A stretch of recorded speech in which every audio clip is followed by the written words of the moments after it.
14 جنوری۔ ہر شے جسے چلنا چاہیے وہ کھڑی ہے۔ ریل، بس، ٹرک، ہوائی جہاز، سب بے حرکت۔ ہر شے جسے کھلنا چاہیے وہ بند ہے۔ بینک، ہوائی اڈہ اور بازار بزرگ۔ وزراء کے دفاتر مقفل، طلباء کے وظائف بند، ہاسٹل بند، تعلیمی ادارے بار بار بند، منصوبے ملتوی، تعمیر رکی ہوئی، ماہرین کی تنخواہیں بند، ٹھیکیداروں کے واجبات بند۔ ہر وہ قانون جو لوگوں کو ناپسند ہے اس کی خلاف ورزی ہو رہی ہے۔ ان میں وہ قانون بھی شامل ہے جس کی روح سے ایران میں رہنے والا امریکی باشندہ ایران کے جرم و سزا کے قوانین اور عدل و انصاف کے نظام کے تابع نہیں ہوتا۔ ایرانی عدالتوں کا جو اختیار 15 سال پہلے مجلس کے اراکین نے سلب کیا تھا اسے لوگوں نے بالآخر انقلاب کی بدولت واپس اپنے ہاتھ میں لے لیا ہے۔ کرمان میں لوگوں نے امریکی فوج کے ایک کرنل کو گھیر لیا اور اپنے حق ملکیت کا مظاہرہ کرتے ہوئے اسے ہلاک کر دیا۔ 15 جنوری۔ یہ ملک اب رہنے کے لائق نہیں رہا۔ شاہی خاندان کے افراد آج اسے چھوڑ کر امریکہ چلے گئے۔ صرف رضا شاہ اور فرحدیبہ رہ گئے ہیں۔ محل کی تنہائیاں بڑھ گئی ہیں اور وسعتیں تنگ ہو گئی ہیں۔ 16 جنوری۔ مشرقی ایران میں زلزلہ آیا ہے۔ اگر ارضی اور سماوی آفات کا معاشرے کے معاملات سے کوئی تعلق ہوتا ہے تو آج ضرور کچھ ہونے والا ہے۔ ایران کی کمیونسٹ پارٹی کے سربراہ کی تبدیلی کو اتنا بڑا واقعہ نہیں کہ زمین یوں ہلنے لگے۔ نئے فرسٹ سیکرٹری کہتے ہیں، اے لوگو، ہتھیار اٹھا لو، اس رژیم اور فوج کے خلاف اٹھ کھڑے ہو۔ یہ اعلان بھی کوئی اتنا انوکھا تو نہیں کہ اس کی نشاندہی اور یاد دہانی کے لیے 1000 افراد اپنے گھروں کے ملبے کے نیچے دب کر مر جائیں۔ کمیونسٹ شروع سے ایسے خون بار بیان دیتے چلے آئے ہیں، یہ ان کی مجبوری ہے۔ کمیونزم خون چاٹے بغیر آ سکتا ہے نہ قائم رہ سکتا ہے۔ یہی وجہ ہے کہ کمیونزم مستقل خطرہ بن سکتا ہے مگر ایک مستقل نظام زندگی نہیں بن سکتا۔ دفتر کے راستے میں کھلی سڑک پر ایک صاحب نے پریشانی کے عالم میں اپنی پرانی پیکان موٹر کار سے میری سرکاری اسٹاف کار کو ٹکر مار دی۔ دونوں موٹریں رک گئیں۔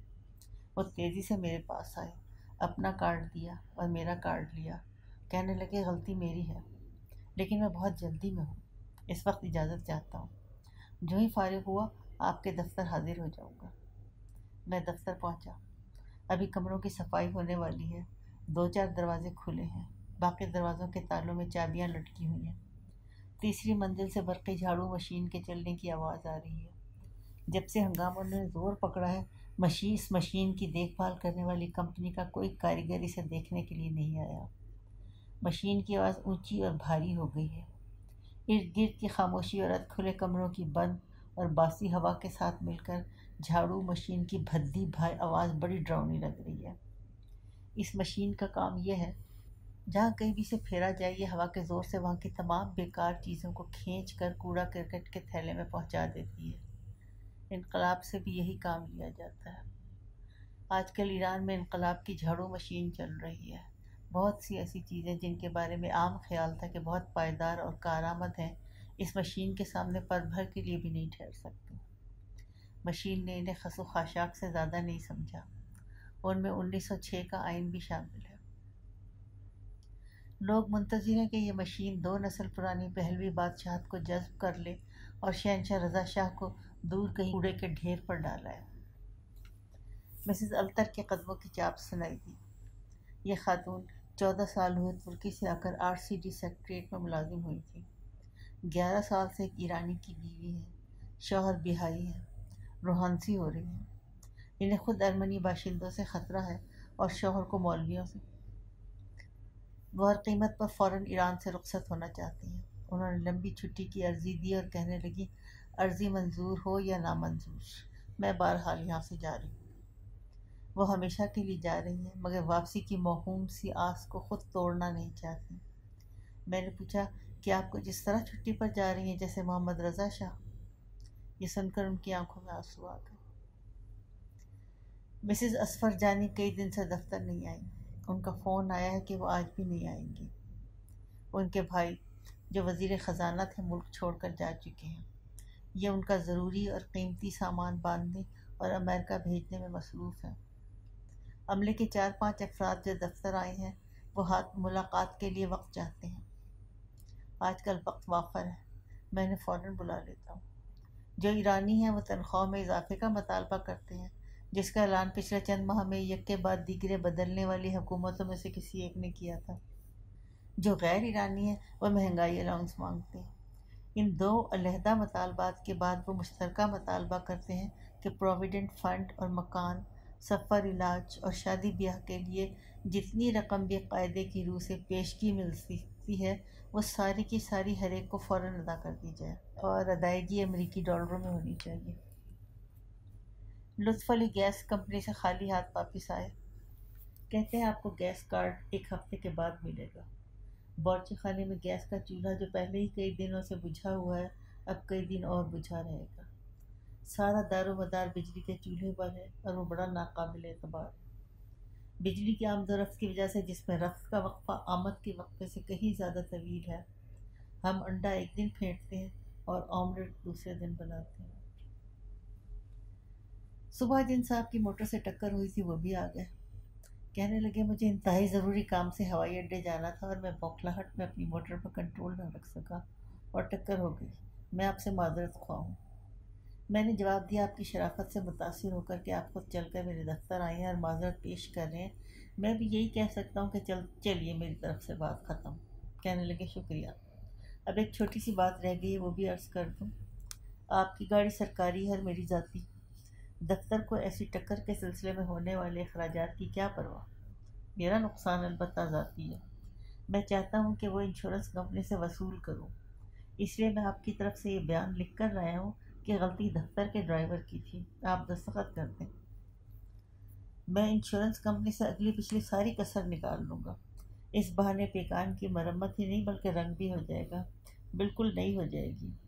آج کا دن واقعی خاص دن ہے، میری ٹکر بھی ہوئی تو ایک بھلے مانس سفارتکار کی سرکاری موٹر سے، ہر جانے کے بجائے الٹا فائدہ ہو رہا ہے۔ بھلے مانس سفارتکار نے خاموشی سے سب کچھ سنا، بغیر بھلی مانسی کا ثبوت دینے سے انکار کر دیا۔ دفتر میں 2 بجے دن کی خبریں بیٹری سے چلنے والے ریڈیو سیٹ پر بڑے اہتمام سے سنی جاتی ہیں۔ جو کوئی بھی دفتر آیا ہو واپسی سے آدھا گھنٹہ پہلے یہ جاننا چاہتا ہے کہ اس وقت بلوہ کہاں ہو رہا ہے اور کہاں نہیں ہو رہا، تاکہ وہ گھر جانے کے لیے نسبتاً محفوظ راستہ منتخب کر سکے۔ خبروں کو شروع ہوئے 5 منٹ ہو گئے کہ یکایک اناؤنسر کا لہجہ بدلا۔ وہ ذرا سا رکا اور پھر ذرا فکر مند آواز میں بولا، ایک انتہائی اہم خبر ابھی ابھی وصول ہوئی ہے، شہنشاہ آج دوپہر 1:30 پر تہران سے روانہ ہو گئے۔ لفٹ خراب ہے۔ میں یہ خبر سنتے ہی دفتر کی سیڑھیاں پھلانگتا ہوا 4تھی منزل سے استقبالیہ میں پہنچا، سبز کوہی کو ساتھ لیا اور موٹر کا رخ گھر کی طرف موڑ دیا۔ شیشہ کھول کر ذرا سا سر باہر نکالا اور برفانی تیز ہوا میں بے اختیار جھپک جانے والی آنکھوں کو زور لگا کر کھولنے کے باوجود مجھے کوئی خاص بات نظر نہ آئی۔ شاید لوگوں کو ابھی اس خبر کا پتہ نہیں چلا۔ گھر پہنچا، قربان حسین کھانے کی میز درست کرنے لگا۔ میں نے کہا بھوک لگی ہے مگر تحقیق اور تماشے کی اشتہا اس سے کہیں زیادہ ہے۔ میں سلمان کو لینے آیا ہوں، ایک تاریخی لمحے سے اس ٹین ایجر کی ملاقات کرانی ہے۔ دیکھتے ہی دیکھتے بزرگ راہوں، خیابانوں اور گلی کوچوں میں زندگی کی ایک لہر دوڑ گئی۔ لوگ گھروں سے باہر نکل آئے، جدھر منہ کا رخ ہوا ادھر چلنا شروع کر دیا۔ موٹر والوں نے پیٹرول کی کمی کو بھلا دیا اور بے اختیار گیراج سے گاڑیاں نکال کر سمت اور منزل کا تعین کیے بغیر سفر پہ روانہ ہو گئے، اور یہ فیصلہ ہجوم پر چھوڑ دیا کہ کس رفتار سے چلنا ہے، کہاں ٹھہرنا ہے اور کہاں سے گھر لوٹ جانا ہے۔ خیابانیں پہلوی موٹروں سے بھر گئی ہے، گنی چنی چند گاڑیوں کا رخ شمال کی جانب ہے، کچھ مغرب کی طرف جا رہی ہیں، باقی سب کا رخ وسط شہر یا جنوب شہر کی جانب ہے۔ ہر ماڈل اور ہر رنگ کی موٹریں، ٹیکسیاں، مال بردار پک اپ گاڑیاں سڑک پر نظر آ رہی ہیں، البتہ بسیں اور ٹرک غائب ہیں۔ ہر موٹر گاڑی کی بتیاں روشن ہیں، وائپر اٹھا کر ہوا میں کھڑے کیے ہوئے ہیں، سواریاں کھڑکیوں سے سر یا ہاتھ باہر نکالے ہوئے ہیں۔ گاڑی چلانے والا ایک خاص دھن میں ہارن بجا رہا ہے، وہ ہارن کو ایک دفعہ دم زور سے دباتا ہے اور پھر چھوڑ دیتا ہے، جو ہی آں کی گونج یا باز گشت گم ہونے لگتی ہے وہ پھر ہارن کو دبا دیتا ہے۔ مختلف قسم کے ہارن ہیں اور ہر ایک ڈرائیور اپنے حساب سے بجاتا اور وقفہ دیتا ہے، لہذا سر ملنے کا سوال ہی نہیں۔ بس پوں پوں پاں پاں اور پی پی کا ایک بے تال شور ہے جو بڑھتا جا رہا ہے۔ چوک میں سبزہ زار کے بڑے دائرے کے گرد جہاں گاڑیاں آہستہ آہستہ گھومتے ہوئے پھنس کر رک جاتی ہیں وہاں شور بے حد بلند ہو جاتا ہے۔ لوگ ہارن زور سے بجاتے ہیں اور وقفہ بھی نہیں دیتے۔ سڑک کے کنارے کھڑے ہوئے لوگ انگلیوں سے چرچل کی طرح وی فار وکٹری کا نشان بنا رہے ہیں۔ پیادہ رو پر چلنے والے اونچی آواز میں گفتگو کر رہے ہیں اور جب ہنستے ہیں تو آواز اور زیادہ اونچی ہو جاتی ہے۔ چھوٹے چھوٹے گروہ ہیں، دوستوں کے یا اہل خانہ کے۔ لڑکے بالے مست ہیں، ان کی سمجھ میں نہیں آ رہا کہ خوشی کا اظہار کس طرح کریں۔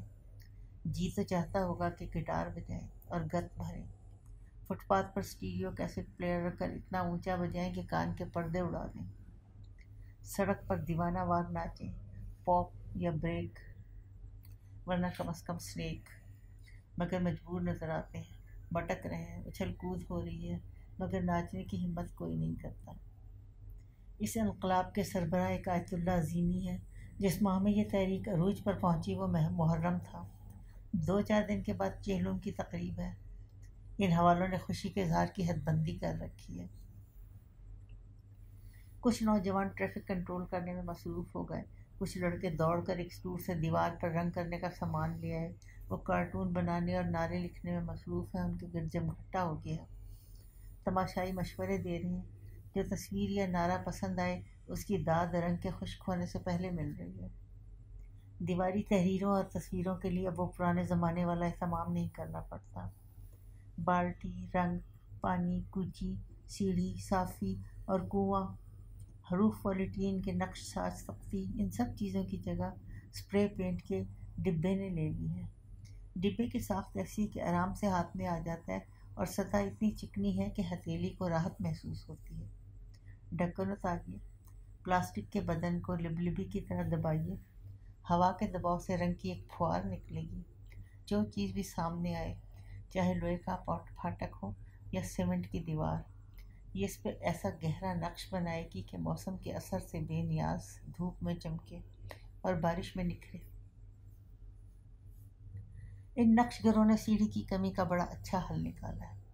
جہاں ہاتھ نہ پہنچے وہاں یہ مجمع کی طرف دیکھنے لگتے ہیں۔ ایک جیالہ آگے بڑھتا ہے اور عوامی آرٹسٹ کو کندھوں پر سوار کر لا لیتا ہے۔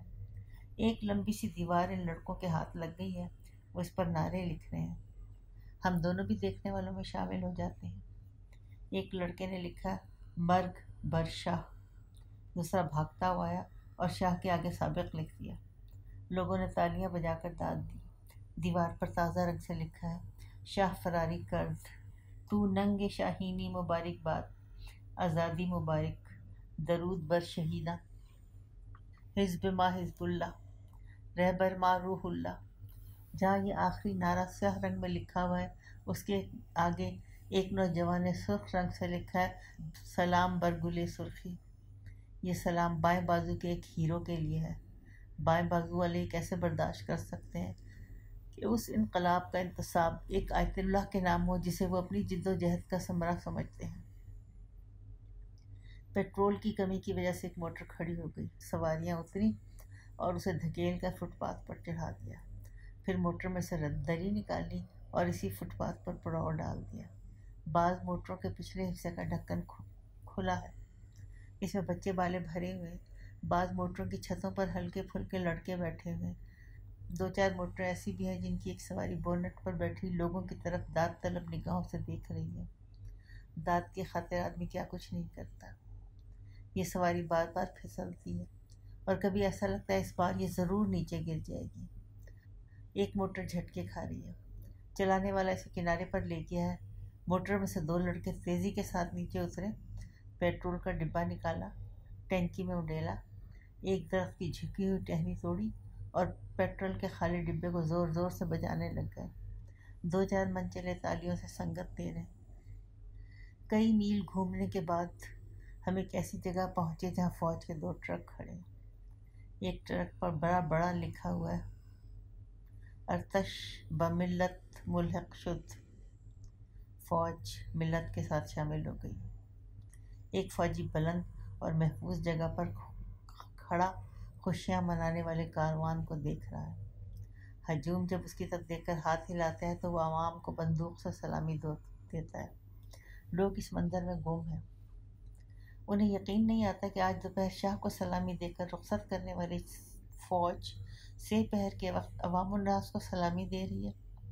ایک نوجوان ٹیلے پر چڑھ کر ایک آدھ دیوار پھاند کر اس فوجی تک پہنچنے میں کامیاب ہو گیا۔ اس نے پہلے فوجی سے ہاتھ ملایا، پھر اسے چوما۔ شوخی اور تعظیم دونوں اس بوسے میں شامل ہیں۔ ہجوم میں سے ایک لڑکی آگے بڑھی اور فوج کے ٹرک تک جا پہنچی۔ وہاں ایک قطار میں 5-10 فوجی کھڑے ہیں۔ اس لڑکی نے قطار کے سرے پہ کھڑے ہوئے افسر کو کارونیشن کا پھول پیش کیا۔ حجاب اٹھ رہا ہے، فاصلے کم ہو رہے ہیں۔ کچھ ہجوم آگے بڑھا، کچھ فوجی آگے بڑھے، ہاتھ ملائے جا رہے ہیں، گاہے گلے بھی مل رہے ہیں۔ سلمان نے کہا یہ فوج بھی خوب نکلی، اوپر سے شاہ کے ساتھ، اندر سے آیت اللہ کے ساتھ، کل تک گولیاں چلانے والے اور ماتوب، آج چومے جانے والے اور پھول کا تحفہ وصول کرنے والے محبوب۔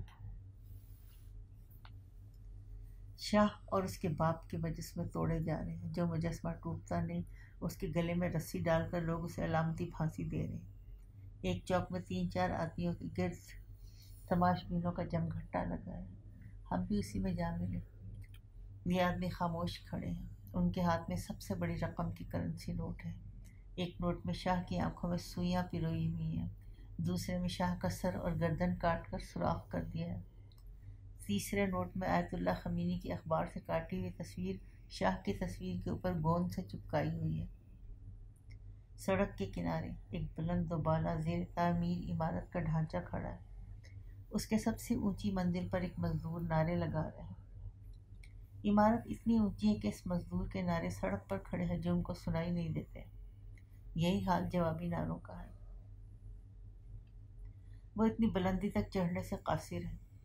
اتنے میں ایک موٹر سائیکل سوار آیا۔ اس کا انجن بہت بڑی طاقت والا ہے۔ اس نے آواز روک کر آلہ اتارا ہوا ہے اور بار بار ایکسیلیٹر کو گھماتا ہے۔ سب لوگوں کی توجہ اس بھیانک آواز کی طرف ہو گئی۔ موٹر سائیکل سوار اجتماعی خوشیوں کے ملے جلے غول غپاڑے میں اس بے ہنگم شور کا اضافہ کرنے پر بہت خوش نظر آتا ہے۔ اس نے کارڈ بورڈ پر انا فتحنا لکھ کر ہینڈل کے ساتھ باندھا ہوا ہے۔ واپسی میں ہم ایسی گلی کوچوں سے بھی گزرتے ہیں جو سنسان ہیں۔ ایسی ایک گلی میں ایک موٹی عورت سیاہ چادر اوڑھے اونچی آواز میں ہاتھ ہلا ہلا کر اپنے آپ سے باتیں کر رہی ہے۔ ناراض ہے۔ یہ پتہ نہ چل سکا کس سے ناراض ہے۔ اگر اس کی ناخوشی کا سلسلہ جنوبی تہران سے قصر سعد آباد تک دراز ہے اور وہ اپنی تمام محرومیوں کا ذمہ دار شہنشاہ کو ٹھہراتی ہے تو اس وقت اسے خوش ہونا چاہیے، نہ کہ ناراض۔ میدان ونگ کے پاس ایک موٹر میں چند خوش پوش خواتین نظر آئیں۔ ان میں سے ایک کی آنکھ میں آنسو بھرے ہیں، ایک قطرہ بہہ نکلا۔ اس نے منہ فوراً دوسری طرف کر لیا۔ سنا ہے شہنشاہ کی رخصت کا منظر بھی آنسوؤں سے بھیگا ہوا تھا۔ محل سے چلے تو عملے کے کچھ لوگ رو پڑے۔ ہوائی اڈے پر چند فوجی پیروں پر گر پڑے۔ چند عہدیدار آنسو روکنے کی کوشش کرتے رہے، کچھ رکے، کچھ بہہ نکلے، کچھ اس لیے نظر نہ آ سکے کہ آنکھوں کے سامنے رومال تھا یا منہ دوسری طرف پھیر لیا۔ ملکہ فرح سب کے سامنے بار بار اپنے آنسو پوچھتی رہی۔ شاہ نے کول برس کی برف پوش چوٹیوں پر نظر ڈالی، پھر اس نے بھی منہ پھیرا اور جہاز میں داخل ہو گیا، اس ہوائی جہاز میں جسے وہ خود اڑا رہے تھے۔ شاہ یاد کا ایک چکر لگایا اور رخ موڑ کر جنوبی مصر کے شہر اسوان کی جانب روانہ ہو گیا۔ شاہ کے توشے میں ایران کی مٹھی بھر خاک بھی شامل ہے۔ اس وسیع و عریض سرزمین میں اس کا بس اتنا ہی حصہ رہ گیا۔ چپا بھر زمین بھی ایسی نہیں جس کا وہ بادشاہ ہو۔ ملک جاتا رہا، مٹھی بھر خاک اس کے قبضے میں رہ گئی، اسے کہاں ڈالے گا؟ تھوڑی سی دیر کے لیے ہم ایک پاکستانی دوست کے گھر رکے۔ وہاں چند احباب جمع ہیں، سب جلدی میں ہیں مگر بات بھی کرنا چاہتے ہیں۔ میں نے پوچھا ذرا اپنے ایرانی دوستوں اور ہمسایوں کا رد عمل بتائیے۔ ایک خاتون بولی، میں نے ہمسائی کو مبارکباد دی، اس کا چہرہ اترا ہوا تھا۔ کہنے لگی معلوم نہیں آپ کس بات کی مبارکباد دے رہی ہیں۔ میں یہ سمجھ کر آپ کی مبارکباد وصول کر رہی ہوں کہ گولی چلنی بند ہوگی، کرفیو اٹھے گا، ہنگامہ ہوگا نہ ہڑتال، بینک کھلے گا اور بازار، ہسپتالوں میں عملہ کام پر واپس آئے گا، اسکول میں پڑھائی ہوگی، ریل میں سفر ہوگا، نفت سے گھر گرم ہوگا، گیس سے چولہا جلے گا، بجلی سے اندھیرا دور ہوگا، آلو اور پیاز ملے گا، اور ہم اثر نو ایک باتمیز زندگی گزاریں گے۔ دوسرے دوست نے کہا، میرا ایرانی ہمسایہ کہتا ہے یہ چھٹی عارضی نہیں بلکہ مستقل ہے، یہ 1953 نہیں 1989 ہے۔ اس رخصتی کا انتظام بہت پہلے ہو چکا تھا اور اس کی تاریخ کا باقاعدہ اعلان بھی ہو چکا تھا۔ آپ کو وہ ناول یاد ہوگا جس کا عنوان ہے کریش 1979۔ یہ سب CIA کی کارستانی ہے۔ وہ ایسی کتابیں لکھواتے اور چھپواتے ہیں۔ شروع سال میں چھپنے والی پیشین گوئیاں CIA کے سالانہ تقریبی پروگراموں کا حصہ ہوتی ہیں۔ کچھ اطلاع، کچھ بہکاوا، کچھ دھمکی، کچھ الٹیمیٹم۔ شاہ کو دراصل چند ہفتے پہلے چلے جانا تھا، مگر اسے روکے رکھا تھا کہ کریش 1979 کی پیش گوئی پوری ہو سکے۔ میزبان نے کہا، میرا ہمسایہ پڑھا لکھا اور ذہین انسان ہے، میں اسے بلا لیتا ہوں، وہ اپنی رائے خود بتائے گا۔ وہ آیا اور بلا تکلف اپنی رائے کا اظہار کرنے لگا۔ اس نے کہا، جو ہوا سو ہوا۔